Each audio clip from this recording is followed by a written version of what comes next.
So in this video, I'm going to show you how to use the live phase in the DT6 to try and either get phase readings in real time or to test for resonance by interpreting the phase readings across different locations and under different stresses. So when we open the live phase, I'll go ahead and turn on my motor first. If we open the live phase mode, it'll ask us if we want to run it. We'll go ahead and hit say yes.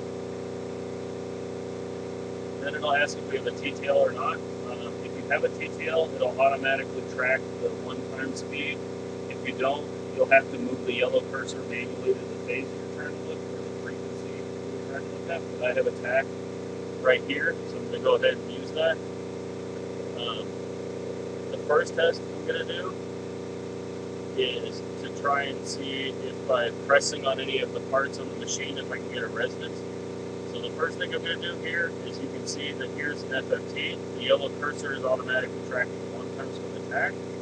Here we have the green plot, so you can see the green phase plot, the phase over time of the three readings, and the amplitude, and the same with the blue. If I press the snapshot button, it'll take the most recent reading and put it over here, so I can use that as something to compare against. So first, I'm going to go over here and press on different locations on the machine and see if we get any phase change. Nope, nothing there. How about here? No, not really. But over here? Maybe a little bit on the blue vertical. Let's try right here. A little bit. How about right here? Not really. So now I'll go to the other test where I'm actually going to be moving the sensors around. So the way you look is you move the sensors around and you try and see if there's any noticeable phase difference.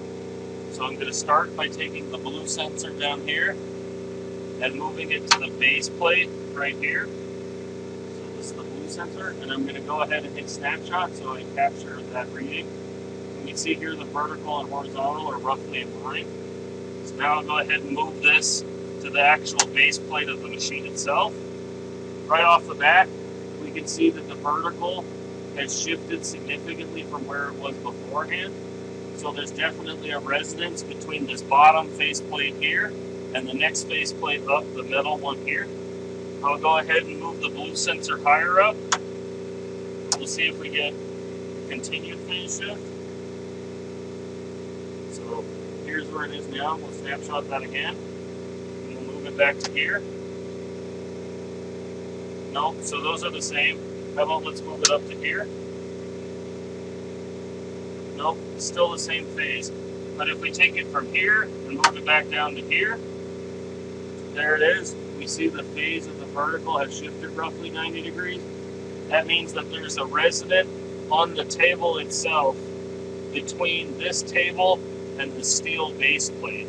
And so now we can use that information to try and dampen down the vibration by either adding stiffness to this wooden plate with bars or clamping force, or we can try and add mass to it.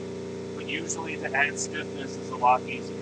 So the live phase gives you a good idea of when you might have resonance just by being able to view it in real time. And we can also look at the amplitude to see if there's any noticeable change. But the phase is usually the easiest way to determine resonance. Thank you. I hope this helps.